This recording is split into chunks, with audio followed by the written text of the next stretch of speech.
Welcome friend to your channel chemistry learning made easy.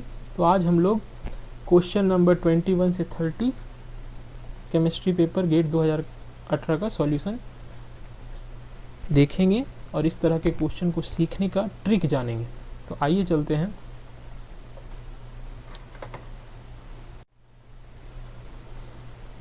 Question number 21। तो question क्या था, 2 moles of an ideal gas X and 2 mole of an ideal gas Y initially at the same temperature and pressure are mixed under isothermal and isobaric condition. The entropy change of mixing is।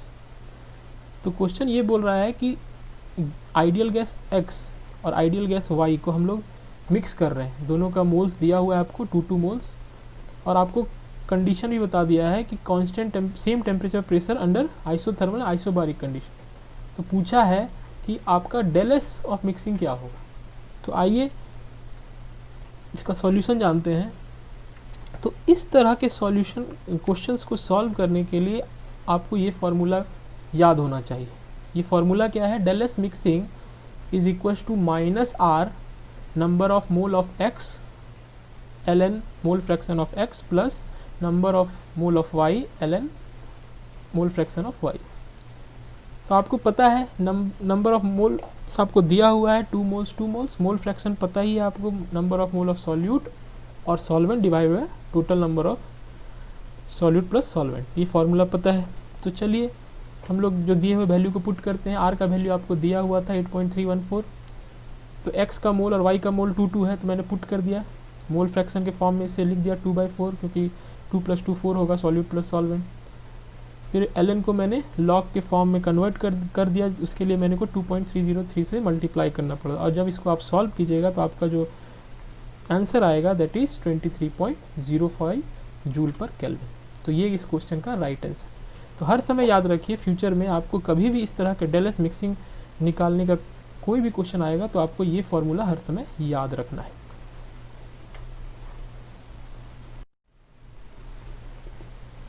Question number 23, the total number of valence electron in given complex is. तो यहाँ पर एक टंगस्टीन का complex दिया हुआ था और हमें पूछा था कि यहाँ पर वैलेंस इलेक्ट्रॉन निकालिए इस कॉम्प्लेक्स का। तो बेसिकली ये 18 इलेक्ट्रॉन रूल का क्वेश्चन है। तो आइए जानते हैं इसका सॉल्यूशन। तो यहाँ पर आप देख ही रहे हैं टंगस्टीन का एक कॉम्प्लेक्स दिया हुआ है। टंगस्टीन जो है एक 5D सीरीज़ का एलिमेंट है और इसका इलेक्ट्रॉनिक कन्फिग्रेशन मैंने लिख दिया 5d4 4s2। तो ये टोटल वैलेंस इलेक्ट्रॉन कितना देगा, 6 इलेक्ट्रॉन। ये जो n है ये हेप्टासिटी या बोल सकते हैं हेप्टो सिंबल है, जो बताता है कि इस लिगेंड का, साइक्लोपेंटाडाइन का मेटल के साथ कितना बॉन्ड बना हुआ है, मेटल और लिगेंड के बीच में कितना बॉन्ड है उसके बारे में ये दर्शाता है। तो n3 है मतलब इसने Cp साइक्लोपेंटाडाइन ने 3 बॉन्ड बनाया है, n5 है मतलब साइक्लोपेंटाडाइन ने 5 बॉन्ड बनाया है। तो जब भी n3 होता है साइक्लोपेंटाडाइन का, तो वहाँ पर वो 3 इलेक्ट्रॉन का आदान प्रदान करता है, और n5 में 5 इलेक्ट्रॉन का। और CO कार्बोनिल ग्रुप आपको पता है ये 2 इलेक्ट्रॉन देता है। तो चूंकि यहाँ पर 2 कार्बोनिल ग्रुप है तो 2 × 2 4 हो जाएगा। तो जब आप इस सब इलेक्ट्रॉन को काउंट करेंगे तो देखेंगे 18 इलेक्ट्रॉन्स आता है। तो इसका आंसर जो था वो था 18 इलेक्ट्रॉन्स। तो ये जो कॉम्प्लेक्स है 18 इलेक्ट्रॉन को सेटिस्फाई करता है। तो आप बोल सकते हैं ये कॉम्प्लेक्स थर्मोडायनेमिकली स्टेबल है। Question number 24, in the 1H NMR spectrum of an organic compound recorded on 300 MHz instrument, a proton resonate at quartet at chemical shift value 4.20 ppm. The individual signal of quartet appear at this value. The coupling constant in Hertz is। मतलब कि यहाँ पर आपको coupling constant दिया हुआ है और बोल रहा है कि जब उसने इस कंपाउंड का NMR निकाला तो उसको क्वार्टेट मिला। ठीक है, क्वार्टेट मतलब उसका जो केमिकल शिफ्ट वैल्यू था यहाँ पर था। जब उसने उसको मैग्नीफाई किया तो देखा कि क्वार्टेट 4 पीक में डिस्ट्रीब्यूट हो रहा है, तो इसका कपलिंग कांस्टेंट निकालने बोला। तो आइए जानते हैं इस तरह के क्वेश्चन को सॉल्व करने का तरीका। तो इस क्वेश्चन में बोला था कि क्वार्टेट में टूटा है, तो मैंने उस तरह से इसको प्लॉट कर दिया। और ये जो 2 अगल बगल के जो पीक्स है उसके बीच में जो डिस्टेंस होता है उसको लाइन स्पेसिंग भी हम लोग बोलते हैं, ठीक है। तो कपलिंग कांस्टेंट को निकालने का फॉर्मूला होता है line spacing into multiplied by instrument frequency, ठीक है। तो इंस्ट्रूमेंट फ्रीक्वेंसी आपको दिया हुआ 300 मेगाहर्ट्ज।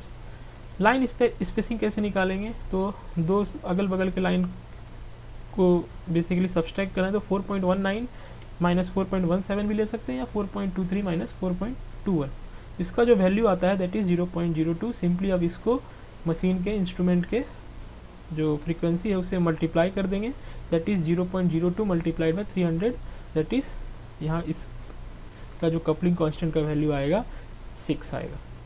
तो हर समय याद रखिएगा, फ्यूचर में कोई भी इस तरह का क्वेश्चन आए तो आपको ये फॉर्मूला हर समय याद रखना है कपलिंग कांस्टेंट का, that is coupling constant is equals to line spacing into multiplied by instrument frequency.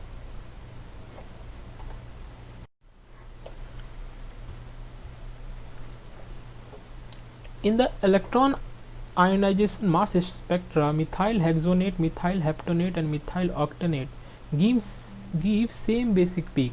The m by z value of the base peak is, तो यहाँ पर आपको m by z वैल्यू पूछा था और यहाँ पर बोल रहा है कि जब भी हम 3 डिफरेंट कंपाउंड मिथाइल हेक्सानेट, मिथाइल हेप्टानेट और मिथाइल ऑक्टानेट जो एक ईस्टर है, जब भी उसको हम लोग उसका जब मास देखते हैं तो m by z जो बेस पीक का तो हर समय सेम होता है। तो वो वैल्यू क्या है, m by z का वैल्यू क्या है वो पता करना था। तो आइए इसका सॉल्यूशन देखते हैं। बेसिकली यह मैक-लेफर्टी रीअरेंजमेंट का क्वेश्चन था और अगर जो भी बच्चे इसको जानते थे इसको आसानी से सॉल्व कर सकते थे। तो आइए इसका सॉल्यूशन जानते हैं। तो आपको 3 डिफरेंट ईस्टर दिया हुआ था और इसका बेस पीक का m by z वैल्यू निकालना था। तो चलिए मैंने पहला जो आपका वहाँ पर ईस्टर दिया है मैंने उसको एग्जाम्पल के तौर पे समझाया है। तो आपको पता है कार्बोनिल कंपाउंड के जो बगल वाले कार्बन को अल्फ़ा बोलते हैं, बीटा बोलते हैं और गामा बोलते हैं। तो पहले हम लोग फर्स्ट स्टेप में एक इलेक्ट्रॉन इजेक्ट करते हैं, ठीक है, आपको पता ही है एक इलेक्ट्रॉन बाहर निकलता है तो यहाँ प्लस आ जाता है। तो उसके बाद क्या होता है, यहाँ पर जो गामा पोजीशन पे प्रोटॉन है वो इस ऑक्सीजन पे शिफ्ट होता है। तो इसके चलते एक चेन रीअरेंजमेंट मतलब बोल सकते रीअरेंजमेंट स्टेप स्टार्ट होता है। तो ये जो प्रोटॉन यहाँ पर आता है तो ये बॉन्ड ब्रेक होता है, तो ये डबल ये जो बॉन्ड है यहाँ शिफ्ट होता है, यहाँ पर एक डबल बॉन्ड बनता है। तो जो हर इस तरह के ईस्टर्स में आपका गामा रीअरेंजमेंट होता ही होता है। तो हर समय जो आपका m by z का जो बेस पीक आएगा वो 74 के लगभग इस कंपाउंड का आएगा और वो जिसका होता है m by z वैल्यू 74। और जो उसका जो साइड प्रोडक्ट इसके अलावा जो प्रोडक्ट आता है, चूँकि हमारा पहला कंपाउंड में ब्यूटीन आएगा, अगर दूसरा कंपाउंड अगर यहाँ पर रहते तो वहाँ पर आ जाता आपका क्या विथ प्रोब्यूट पेंटीन आ जाता। अगर ये थर्ड कंपाउंड रहता तो हेक्सीन आ जाएगा, इसके बाद वाला रहेगा तो उसी तरह से वो बढ़ता जाएगा, हेप्टीन ऑक्टीन नॉनिन इस तरह से बढ़ता जाएगा। तो जब भी आपका ईस्टर दिया है, जब भी आपको ईस्टर 6 कार्बन से ऊपर का दिया रहेगा तो हर समय याद रखिएगा मैक-लेफर्टी रीअरेंजमेंट होगा और उसका जो बेस पीक का m by z रेशियो होगा वो हर समय 74 के लगभग होगा। तो इसका आंसर 74 होगा।